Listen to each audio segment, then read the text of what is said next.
ഹിമകുന്ദമൃണാളാഭം ദൈത്യാനാം പരമം ഗുരും സർവശാസ്ത്രപ്രവക്താരം ഭാർഗവം പ്രണമാമ്യഹം.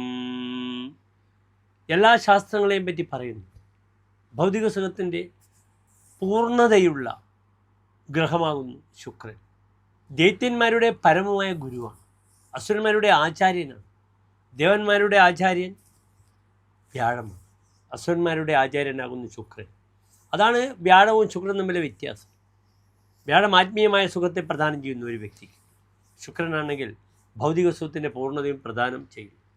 വീട്, ആഡംബരം, സുഖഭോഗങ്ങൾ, ഭാര്യാസുഖം, സ്ത്രീ സുഖം, തൗര്യത്രികം, പാട്ട്, സംഗീതോപകരണങ്ങൾ, നൃത്തം, എന്തൊക്കെയാണ് ഭൗതിക സുഖങ്ങൾ.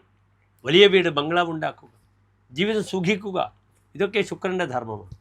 നാം ഇവിടെ ചർച്ച ചെയ്യുന്നത് ശുക്രൻ്റെ ഉച്ചരാശിയിലേക്കുള്ള പ്രയാണമാണ്.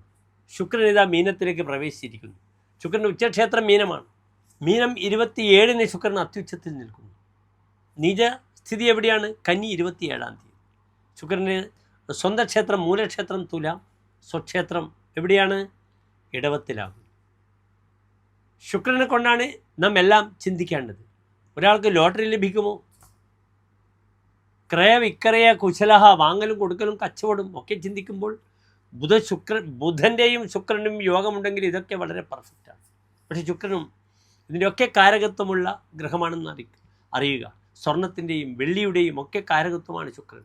വാങ്ങലും കൊടുക്കലും, ഭൗതികമായ സുഖങ്ങൾ. നാം ഇവിടെ ചർച്ച ചെയ്യുന്നു. ശുക്രൻ സ്വന്തം ഉച്ചരാശിയായ മീനത്തിലേക്ക് പ്രവേശിച്ചു. എപ്പോൾ പ്രവേശിച്ചു? മാർച്ച് മാസം 1-ാം തീയതി പ്രവേശിച്ചു. കുംഭം 17-ന് പ്രവേശിച്ചു കഴിഞ്ഞു. അതിന് എത്ര ദിവസമുണ്ട്? 25 ദിനങ്ങളാണ് ശുക്രൻ മീനൻ രാശിയിൽ ഉച്ചരാശിയിൽ നിൽക്കുന്നത്. മാർച്ച് 1-ന് അദ്ദേഹം മീനൻ രാശിയിലേക്ക് വന്നു. മാർച്ച് 25-ന് ശുക്രൻ മേടൻ രാശിയിലേക്ക് പോകും. മേടം മുതൽ മീനം വരെയുള്ള രാശിക്കാർക്ക് ഈ ശുക്രൻ എപ്രകാരം ശുഭാശുഭ ഫലങ്ങളെ പ്രദാനം ചെയ്യുന്നു എന്ന വിഷയമാണ് ഡോക്ടർ മാരാജി നിങ്ങളുമായി ചർച്ച ചെയ്യുന്നത്.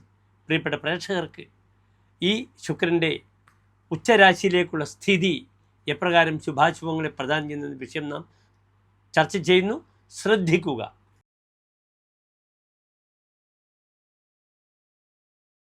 ചിങ്ങൻ രാശിക്കാർക്ക് ശുക്രൻ ചാരവശാൽ മീനൻ രാശിയിൽ നിൽക്കുന്നു. 8-ാം ഭാവത്തിലാണ് ശുക്രൻ നിൽക്കുന്നത്. 8-ാം ഭാവം ഒരു ശുഭഗ്രഹത്തെ സംബന്ധിച്ചോളം നല്ല ഭാവമാണോ? അല്ല. നീചഹ എന്നാണ് ഫലം പറഞ്ഞിരിക്കുന്നത്. 8-ന് ശുക്രൻ വന്നാലും വ്യാഴം വന്നാലും വരാഹമിഹിരാജൻ പറഞ്ഞ ഫലം എന്താണ്? നീചഹ.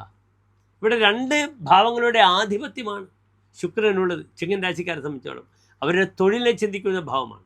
അവരുടെ കർമ്മമേഖല നാം ചിന്തിക്കേണ്ടിയിരിക്കുന്നു. പിന്നീട് 3-ാം ഭാവം സഹോദരങ്ങൾ, സഹായികളെ ചിന്തിക്കേണ്ടിയിരിക്കുന്നു. ഇവിടെ വളരെ ശ്രദ്ധിക്കണം. ജോയിൻറ്റ് പാർട്ണർഷിപ്പിലുള്ള ബിസിനസ്, സഹോദരങ്ങളുമായി ചേർന്നിട്ടുള്ള വ്യാപാരം, ഇതിലൊക്കെ തന്നെ വലിയ അപാകതകൾ വരും, വലിയ പേരുദോഷം വരും, പരസ്പരം പോരടിക്കും, സ്നേഹത്തിലൂടെ ദുഃഖം അനുഭവിക്കുമെന്നാണ് പറഞ്ഞിരിക്കുന്നത്. അനാവശ്യമായ വാക്തർക്കങ്ങളുടെ വാക്ക് വളരെയധികം ബുദ്ധിമുട്ടുണ്ടാക്കും 8-ൽ ശുക്രൻ വരുമ്പോൾ. ജനക്ഷുദ്രവാദി 8-ൽ വരുമ്പോൾ ക്ഷുദ്രമായി സംസാരിക്കും, വളരെ മോശപ്പെട്ട് സംസാരിക്കും. 8-മത്തിൽ ബുധൻ വരും. ചിരം ചാരു ജീവേത്, ആയുസ്സിന് കേടൊന്നുമില്ല. ചതുഷ്പാസുഖം ദൈത്യപൂജോ ദദാതി, വാഹനസുഖം ലഭിക്കും. ഭവേദ് അഷ്ടമേ കഷ്ടസാധ്യോ ജയോർത്ഥ, വിജയിക്കുവാനും വളരെ കഷ്ടപ്പെടേണ്ടി വരും. കഷ്ടസാധ്യ, കഷ്ടപ്പെട്ട് മാത്രമേ ലഭിക്കുകയുള്ളൂ. പുനഃവർദ്ധതേ ദീയതേ ധനർണം, ധനം കടം കൊടുത്ത് ധാരാളം കാശുണ്ടാക്കുമെന്ന് പറയുന്നു. പക്ഷേ ശുക്രൻ ആഭരണങ്ങൾ നഷ്ടപ്പെടുന്ന ഗ്രഹമാണ്. ഈ ശുക്രനിൽ സ്വർണ്ണ നഷ്ടമുണ്ടാകും. അതിനാൽ വീട്ടിലുള്ള ആഭരണങ്ങൾ വളരെ ശ്രദ്ധിക്കണം.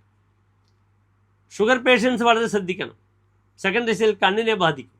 അതിനാൽ ഷുഗർ പേഷ്യൻസ്, ഡയബറ്റിക്സ് പേഷ്യൻസ് വളരെയധികം ജാഗ്രത പാലിക്കുക. മറ്റൊരു പ്രധാനപ്പെട്ട വിഷയം, അനാവശ്യമായ വാക്തർക്കങ്ങൾ ആരുമായും ഉണ്ടാക്കാതിരിക്കുക. അപകടങ്ങൾ വരും.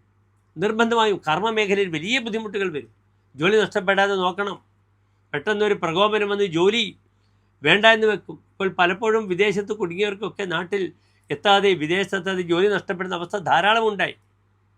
ചിങ്ങൻ രാശിക്കാർക്ക് അങ്ങനെയുള്ള ബുദ്ധിമുട്ടുകളാണ് ഉണ്ടാവുക. വളരെയധികം ശ്രദ്ധിക്കണം. പിന്നീട് മറ്റൊരു പ്രധാനപ്പെട്ട ഒരു വിഷയം എന്താണ്? ജോലി ശ്രദ്ധിക്കുക. സഹായികളുമായി, സഹോദരങ്ങളുമായി അഭിപ്രായ വ്യത്യാസങ്ങളില്ലാതെ നോക്കണം. നിർബന്ധമായും ഇവിടെ കർമ്മമേഖലയുടെ തടസ്സം മാറാൻ കർമ്മമുട്ടി ചെയ്യണം. ശത്രുസംഹാര കുരുതി ചെയ്യുക. അങ്ങനെ ദോഷങ്ങൾ മാറ്റുക. ഇവിടെ എന്താണ് ചിങ്ങൻ രാശി എന്ന് കൂടി അറിയണം. മകംപൂരം ഉത്ര നക്ഷത്രത്തിൽ ആദ്യത്തെ 15 നാഴിക വരുന്ന 2 നക്ഷത്ര സമൂഹമാണ് ചിങ്ങൻ രാശി. പരിഹാരങ്ങൾ ചെയ്യുക. നന്ദി, നമസ്തേ.